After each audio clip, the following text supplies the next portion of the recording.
Hello everyone, তনয়ার পাকশালাতে সবাইকে স্বাগত জানাই। যারা ফার্স্ট টাইম চ্যানেলটা ভিজিট করছো তাদের কাছে অনুরোধ রইল চ্যানেলটা সাবস্ক্রাইব করো, পাশে থাকা বেল আইকনটি প্রেস করো যাতে নতুন নোটিফিকেশান তোমাদের সামনে চলে আসে। বড়া খেতে কে না ভালোবাসে, আর সেটা যদি একটু অন্যরকম আর ভিন্ন স্বাদের হয়ে থাকে তাহলে কেমনটা হয়। তাই আজকের রেসিপি সজনে সর্ষে ফুলের বড়া।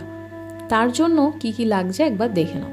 লাগছে এখানে সর্ষে ফুল আর সজনে ফুল, এখন মার্কেটে অ্যাভেলেবেল। লাগছে এখানে সুজি, পরিমাণ মতন চালের গুঁড়ো, পরিমাণ মতন সামান্য ময়দা, লাগছে কিছু লঙ্কা কুচি, আর লাগছে আমাদের এখানে কিছুটা পোস্ত, আর লাগছে নারকেল। এই রেসিপিটি বানাতে কিন্তু ভীষণ সহজেই হয়ে যায়, খেতে ভীষণ ভালো হয়। সর্ষে ফুল এবং এইখানে সজনে ফুল কিন্তু এখন মার্কেটে অ্যাভেলেবেল। দেখো ভালো মতন ধুয়ে বেছে নিয়ে এর মধ্যে দিয়ে দেওয়া হলো চালের গুঁড়ো, সুজি, ময়দা, নুন, কাঁচা লঙ্কা কুচি।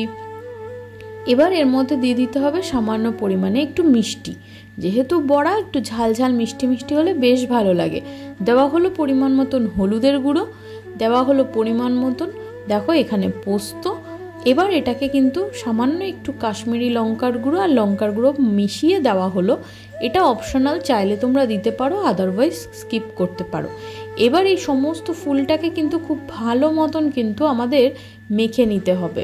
দেখো এইভাবে নিয়ে কিন্তু সমস্তটা আমরা খুব ভালো মতন হাতের সাহায্যে মেখে নেব। নিয়ে কিন্তু এটা যদি জলের সামান্য সামান্য প্রয়োজন হয় তাহলে অল্প অল্প করে সামান্য জল দিয়ে কিন্তু আমাদের এটা একটা বেশ থকথকে এইভাবে কিন্তু একটা ডো তৈরি করতে হবে। এর মধ্যে দেওয়া হয়েছিল সামান্য একটু কালো জিরে, আর এই নারকেলটা দিয়ে দেওয়া হওয়ার পর খুব ভালো মতন মেখে কিন্তু এটা আমরা সর্ষের তেলে ভাজবো। তেল গরম করতে প্রথমেই বসিয়ে দেওয়া হয়েছিল, এবার নিভা আছে খুব ভালো মতন কিন্তু সম্পূর্ণ বড়াগুলো এইভাবে দিয়ে কিন্তু আমাদের গোল্ডেন ব্রাউন করে বোথ সাইড কিন্তু ভাজতে হবে।